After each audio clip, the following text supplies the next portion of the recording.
Writing with Authors community, we are back for another season, so it is only right to bring back one of my favorite guests, Stefanie Nici. Cold networking, everyone out there, keep growing your businesses.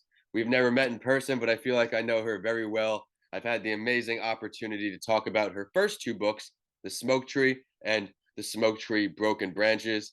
She's got her third book set in Montauk, so all you New Yorkers, this is the book for you. I can't wait to learn all about it, some new writing tips to help everyone succeed, and so much more. This is Writing with Authors. Welcome back. My name is Vincent Lanci, and we are going to dive right into it with the first guest to come back and join us for number two. Stefanie, thank you so much for joining us. Thank you. Thank you for having me. It's always fun. Yes, That's I'm wearing my Jets gear, my New York Yankees gear. We have the New Yorker in the house today. I want to yeah. dive right into it, though. You had your first two books, great success. Congratulations on that. What led you Thank to this new story that's not part of the two book series?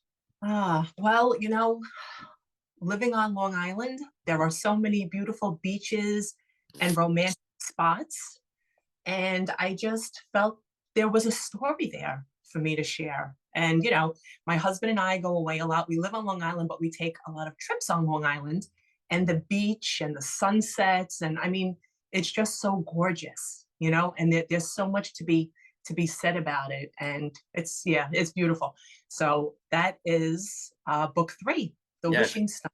the wishing That stone. I think you have a wishing stone to hold up for us, right? I too, yes. Let's talk about So that. okay, so legend has it, see there's a white line that goes all the way around the stone. This one actually has a few white lines, and they should be unbroken white lines. And legend has it, you make a wish, you put your finger on the line and you make a wish, and you can either keep it with you for a while, throw it back in the water, or pass it along to someone else.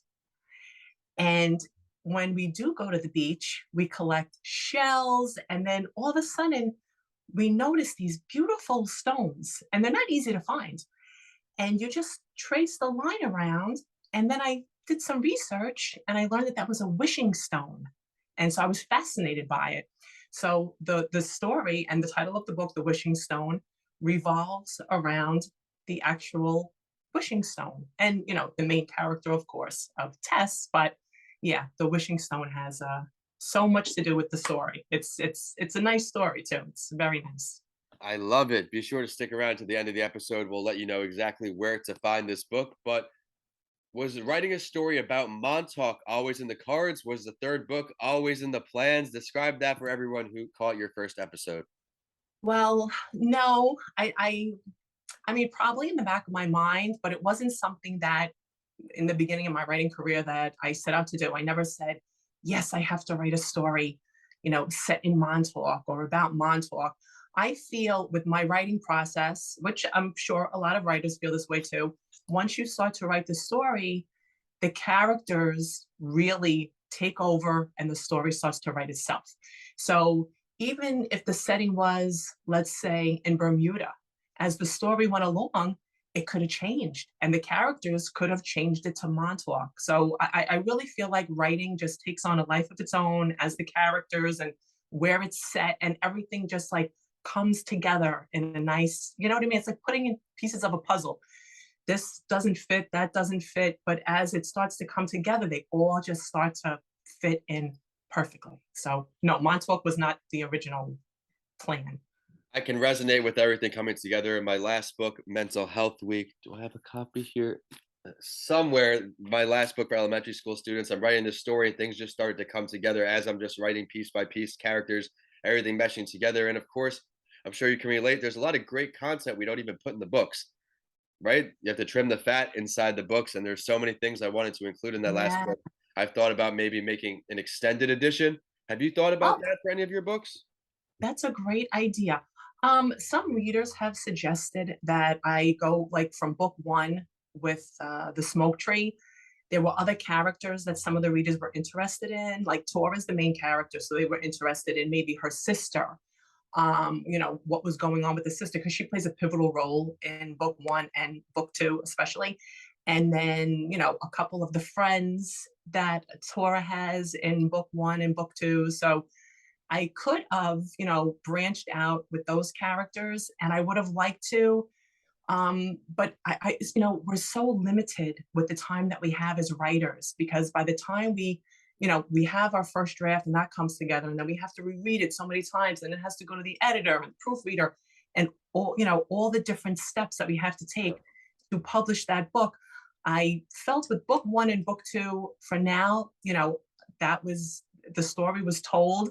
But I do think about having a book three for Tora and Mateo, the smoke tree, broken branches, and their third story, because the characters were just so well received by the readers, and that made me so happy. So there's definitely more, but there's just some other things first that I want to write. Like, I would love to write a Christmas story. I have actually started working on it, so I have a whole year to do that. Mm. And yeah, so sometimes I think about it, but I think that's a great idea, because there's probably things that came to you as you wrote, and maybe it didn't fit at that moment, or you had to like move on to keep the flow of the story going. We can't stay in that one situation, or that the chapter has to end, or the story has to end, and move on to the next part. So Yeah. I think that's a great idea. I think you should do that. I'm with you as well. There's just always so many things to do. I myself also want to have a bunch of holiday books. I'm hoping to. It used to be land a publishing deal to write all of these children's series with the different holidays, but in the age we live in, it's going back and forth with self-publishing and a publishing company. I've networked with people even on this show where they said, "Yeah, I got this nice upfront bonus. It was really cool. But in order to ever make $1 off the book again, I'd have to sell like 50,000 books to even hit that number I got back." So it makes you question all the routes, but that is the beauty of writing. Every journey is different. Everyone viewing on today, what works for some doesn't work for everyone. I trust that you'll find what works best for you. We are great contacts here on Writing with Authors. We have a great set list now built, about 50 shows. So feel free to reach out to any of my guests. I'm sure they would love to help. But before we find out where to find more on Stefanie, where to find this book, I want to ask you, just for what is one thing we can know about your new book that's going to make everybody jump to the bookshelf right now? Something about this great story in Montauk. Okay. Well, Montauk alone should get everybody interested. I don't know if it's, I don't know. I Bring it a think, little closer. Yeah. unfortunately, I think There we everything go. is in reverse, Good. unfortunately, but it is The Wishing Stone, and it is on Amazon. This book, all my books are on Amazon and Kindle Unlimited. And this story is about a woman who is in a romantic relationship, and her boyfriend is just like dragging his heels, and she wants to live life and experience it more, but he's so wrapped up in in himself and his profession, that it starts to cause friction in their relationship.